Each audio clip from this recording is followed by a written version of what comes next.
किए? कहाँ? बाल लगवाने पे?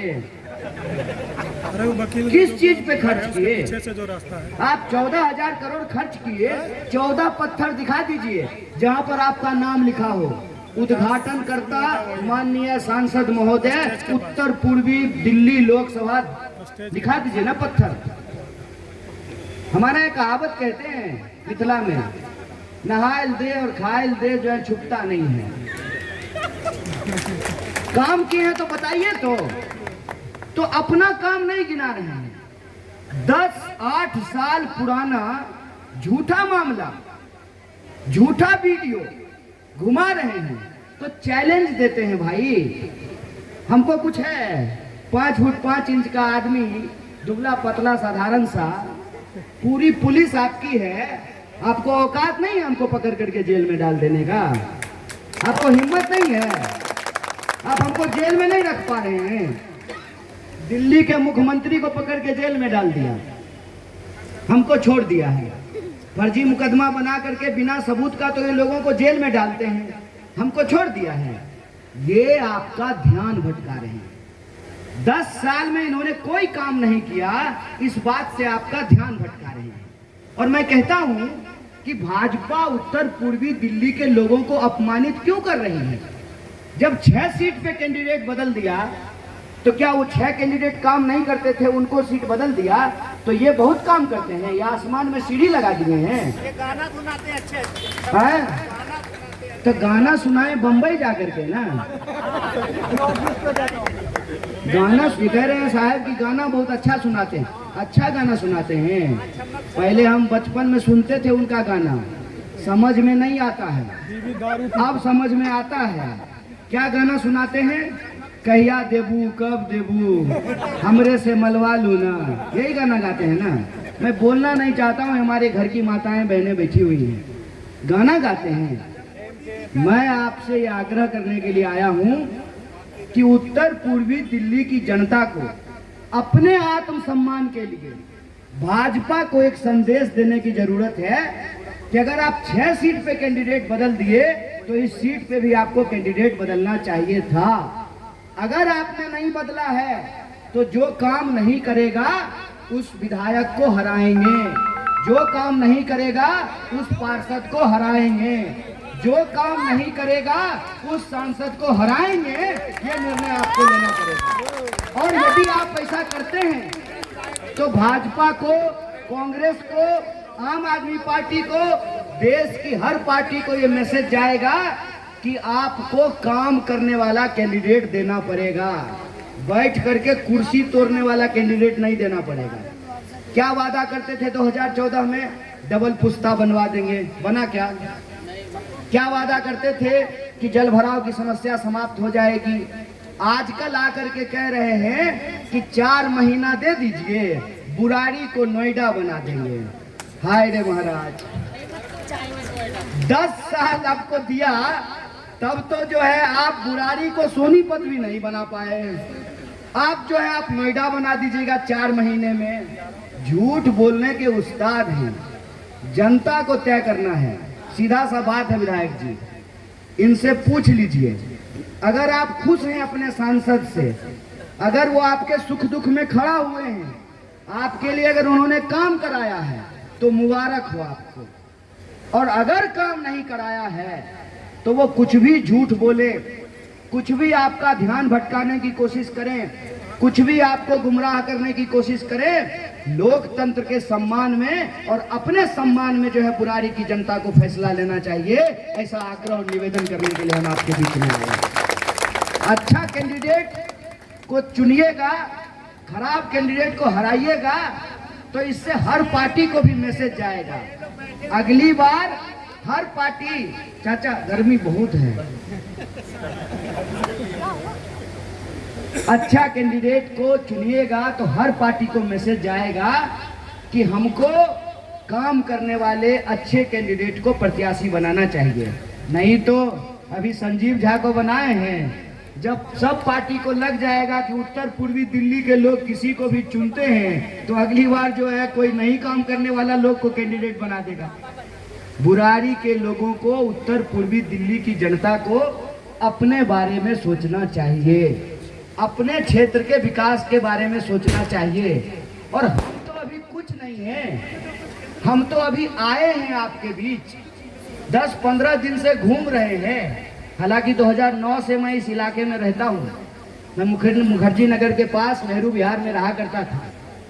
तो मैं आपसे कहता हूँ कि अभी तो हम कुछ हैं भी नहीं।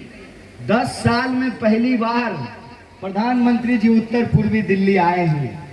आए थे ना कल यमुना खादर में, पहली बार आए थे ना, 10 साल में पहली बार। ये लोकतंत्र की ताकत होती है। जब आप विपक्ष की आवाज को मजबूत करते हैं तो सत्ता पक्ष को भी सोचने पे मजबूर होना पड़ता है।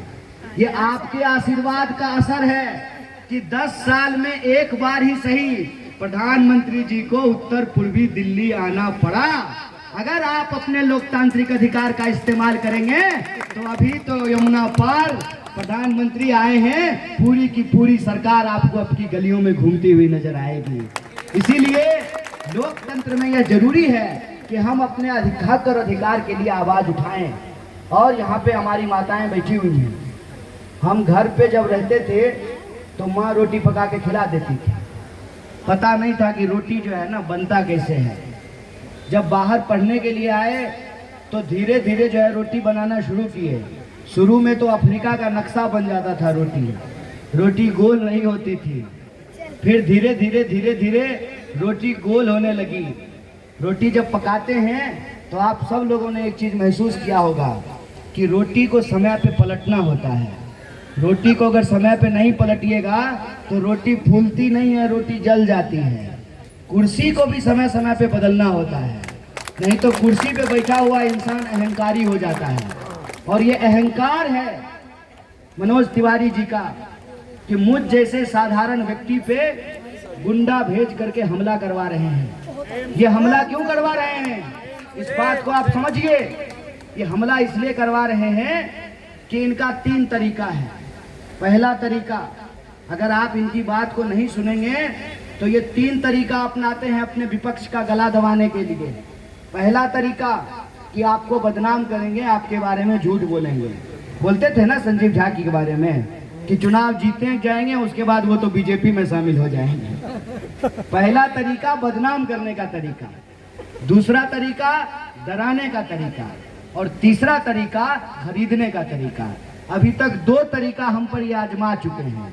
तीसरा तरीका ये हम पे आजमाएंगे नहीं, क्योंकि इनको मालूम है हम गरीब जरूर हैं, साधारण परिवार से जरूर आते हैं, सबसे गरीब प्रत्याशी जरूर हैं, लेकिन हमारा ईमान बिकाऊ नहीं है। इनकी तिजोरी से हम बिकने वाले नहीं हैं।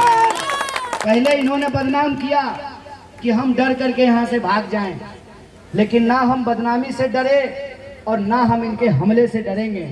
बस मैं आपको कहना चाहता हूँ, मैं विपक्ष का प्रत्याशी हूँ, अपना चुनाव लड़ रहा हूँ, लोगों के बीच में जाकर के समर्थन मांग रहा हूँ। आपने अगर काम किया है तो अपने काम के नाम पे वोट कीजिए, आप अपने काम के नाम पर वोट मांगिए। लेकिन ये हमारे ऊपर हमला करा रहे हैं क्योंकि इनको लग रहा है कि जनता इनकी बात पे भरोसा नहीं कर रही है। जनता इनको कह रही है कि मनोज तिवारी जी छोड़िए कन्हैया को, ये तो बताइए कि नलिया काहे नहीं बन रहा है। इस सवाल से ये घबरा रहे हैं, इसीलिए हम पे हमला करा रहे हैं। लेकिन हम तमाम लोगों को ये सोचना पड़ेगा कि अगर एमपी कैंडिडेट के ऊपर ये हमला करा सकते हैं तो कल को जब आप इन पर सवाल पूछिएगा तो इनके गुंडे आपके घर में घुस करके आपके ऊपर भी हमला करेंगे। इस गुंडागर्दी का जवाब देना जरूरी है। इसीलिए मैं आपसे निवेदन करता हूँ। और किस बात का बिहारी कहते हैं अपने आप को, बताइए। एक बिहारी हो करके दूसरे बिहारी के ऊपर हमला करा रहे हैं, किस बात का बिहारी कहते हैं। ये सांसद बने हैं सिर्फ और सिर्फ अपनी जेब भरने के लिए। मैं एक बात पूछूंगा, आपको इसका जवाब मिल जाएगा। आपके खाते में 15 लाख आया है? किसी के भी खाते में? मनोज तिवारी जी के खाते में 28 करोड़ रुपया हो गया है। कितना? 28 करोड़। सबसे गरीब सांसद प्रत्याशी थे जब 2014 में चुनाव लड़ रहे थे। 2024 आते आते सबसे अमीर प्रत्याशी बन गए हैं। तो अमीर वो जो है अमीर हो गए हैं और जनता को उसी हाल पे छोड़ दिए हैं। जाम उसी तरह से लग रहा है, ड्रेनेज का काम नहीं करा रहे हैं, डीडीए की मनमानी हो रही है, बना बनाया घर लोगों को तोड़ दिया जा रहा है। जिस गांव का गोद लिया है उस गांव की हालत जाकर के देख लीजिए। इसीलिए आप सबसे ये निवेदन करने आए हैं कि काम करने वाला विधायक ऑलरेडी आपके पास है, मतलब सचिन तेंदुलकर आपके पास हैं, मतलब विराट कोहली आपके पास हैं।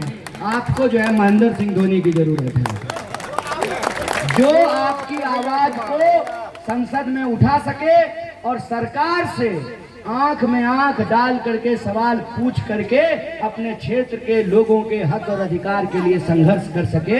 कहते हैं माता जी, जब तक बच्चा रोता नहीं है ना, माँ को भी नहीं पता चलता है कि दूध पिलाना है। उत्तर पूर्वी दिल्ली की जनता को अपने मान सम्मान के लिए और जो निकम्मागिरी फैला रखा है उसका जवाब देना चाहिए।